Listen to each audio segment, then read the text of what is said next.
Takot ang idinudulot ngayon ng ilang kabataang wala raw pinipiling oras kung magrambulan sa dalawang bayan sa Bulacan.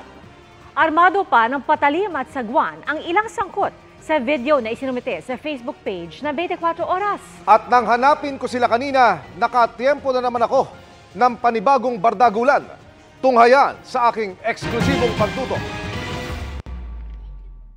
Nahawi ang mga residenteng nasa kalye nang dumating ang mga naghahabulang kabataan. At kahit nang sitahin, tuloy ang girian.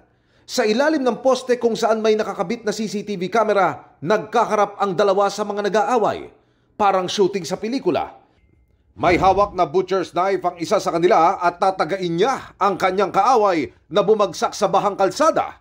Pagtayo, muli siyang hinalibas ng itak. Dumating ang isa pang kakampi ng lalaking may itak na may dala namang sagwan. Dito na napatras ang mga kalaban.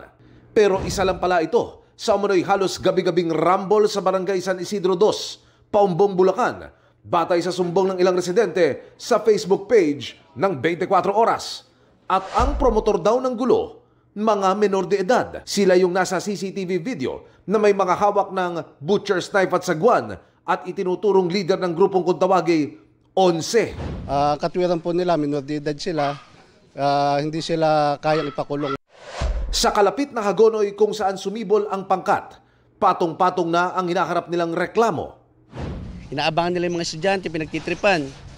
Nadadala naman po sa barangay, nakakausap naman po, pati po yung mga magulang, yung mga guro. Kaya lang po, paulit-ulit na po. Ang nangyayari ngayon, parang pinitisyon po yata sa tinitira nila. Napunta po sila sa kabilang barangay. Ang pamunuan naman ng Barangay Isidro 2, kung saan nahulikam ang isinumbong sa amin, nangako ng aksyon. Ilalapit daw nila sa Municipal Social Welfare Office ang reklamo sa mga suspect na kapwa menor de edad pa. Alam na rin po ito ng kapulisan at nakikipag-cooperate naman po tayo. Kinakausap po namin yung mga magulang nitong mga menor de edad na involved sa kaguluhang ito. Papasalamat po ako sa GMA at na nabigyan ng pansin itong nangyayaring kaguluhan dito. Ang ibang karatig na barangay, palalakasin din daw ang pagpapatrolya lalo sa sentro ng Hagonoy, lalo't may gulo rin dito, gaya ng natsyempohan namin kanina. Sa video, pinagtulungang gulpihin ng ilang lalaki ang nag-iisa nilang kaaway. Dumating ang mga traffic enforcer para umawat. Isinakay sa tricycle ang nasaktan pero maya-maya pa, muli siyang kinuyog sa tricycle at naawat na lang nang itakbo na siya palayo ng tricycle driver. Para sa GMA Integrated News, Emil Sumangil, nakatutok 24 Oras.